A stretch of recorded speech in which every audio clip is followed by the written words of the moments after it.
ವಿಧಾನಸಭಾ ಚುನಾವಣೆ ಫಲಿತಾಂಶ ದೇಶವನ್ನೇ ಬೆಚ್ಚಿ ಬೀಳಿಸಿದೆ. ನಟ ದಳಪತಿ ವಿಜಯ್ ಅವರು ಸಿಎಂ ಆಗಿ ಪ್ರಮಾಣ ವಚನ ಸ್ವೀಕರಿಸುವುದು ಬಹುತೇಕ ಖಚಿತ ಆಗಿದೆ. ವಿಜಯ್ ಅವರು ಸರ್ಕಾರ ರಚನೆಯ ಕೆಲಸದಲ್ಲಿ ಬ್ಯುಸಿಯಾಗಿದ್ದಾರೆ.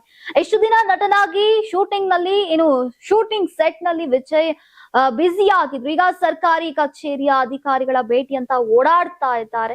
ಇನ್ನು ವಿಜಯ್ ಅವರು ಇನ್ನೂ ಕೂಡ ಸಿಎಂ ಆಗಿ ಪ್ರಮಾಣ ವಚನವನ್ನ ಸ್ವೀಕರಿಸಿಲ್ಲ. ಆದ್ರೆ ಅದಕ್ಕೂ ಮುನ್ನ ಅವರು ತೆಗೆದುಕೊಂಡಂತಹ ನಿರ್ಧಾರವೊಂದು ಜನರಿಂದ ಮೆಚ್ಚುಗೆ ಗಳಿಸ್ತಾ ಇದೆ. ಅವರ ನಿರ್ಧಾರ ಕೇಳಿ ಎಲ್ಲರೂ ಕೂಡ ಬೇಷ್ ಅಂತಿದ್ದಾರೆ. ಏನು ಆ ನಿರ್ಧಾರ, ವಿಜಯ್ ಆ ರೀತಿ ತೀರ್ಮಾನ ಮಾಡೋಕೆ ಏನ್ ಕಾರಣ ಅಂತ ಹೇಳ್ತೀವಿ ಕೇಳೀಗ.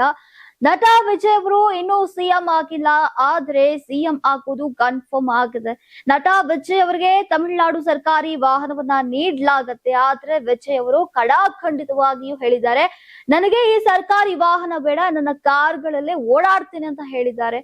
ಸಿಎಂ ಆಗೋವರೆಗೂ ನನ್ನದೇ ಕಾರ್ಗಳಲ್ಲಿ ಓಡಾಡುವುದಾಗಿ ವಿಜಯ್ ಹೇಳಿದ್ದಾರೆ ಎನ್ನಲಾಗಿದೆ. ಸಿಎಂ ಆದ ನಂತರವೇ ಅವರು ಸರ್ಕಾರ ನೀಡುವಂತಹ ಕಾರುಗಳನ್ನ ಬಳಸಲಿದ್ದಾರಂತೆ. ಅವರ ಈ ನಿರ್ಧಾರಕ್ಕೆ ವ್ಯಾಪಕ ಮೆಚ್ಚುಗೆ. ನೀವು ಸಣ್ಣ ಆಗ್ಬೇಕಲ್ವಾ, ಅದು ಒಂದು ಉತ್ತಮ ಆಹಾರದಿಂದ ಸಣ್ಣ ಆಗ್ಬೇಕಲ್ವಾ. ಪ್ರತಿದಿನ ನಮ್ಮ ಜೀನಿ ಸ್ಲಿಮ್ ನ ಯೂಸ್ ಮಾಡಿ ಯಾವುದೇ ಸೈಡ್ ಎಫೆಕ್ಟ್ ಇಲ್ದಂಗೆ ನೀವು ಸಣ್ಣ ಆಗ್ತೀರಾ. ಬಂದಿದೆ, ಜನರಂತೂ ನಾವು ಸರಿಯಾಗಿರೋ ವ್ಯಕ್ತಿಯನ್ನೇ ಆಯ್ಕೆ ಮಾಡಿದ್ದೀವಿ ಅಂತ ಹೇಳ್ತಿದ್ದಾರಂತೆ.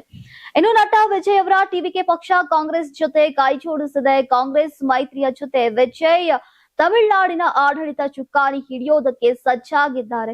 ಇನ್ನು ಸರ್ಕಾರ ರಚನೆಗೂ ಮೊದಲು ಅವರು ಟಿವಿಗೆ ಗೆದ್ದ ಅಭ್ಯರ್ಥಿಗಳನ್ನ ಭೇಟಿ ಮಾಡಿ ಸಭೆ ಕೂಡ ನಡೆಸಿದ್ದಾರೆ.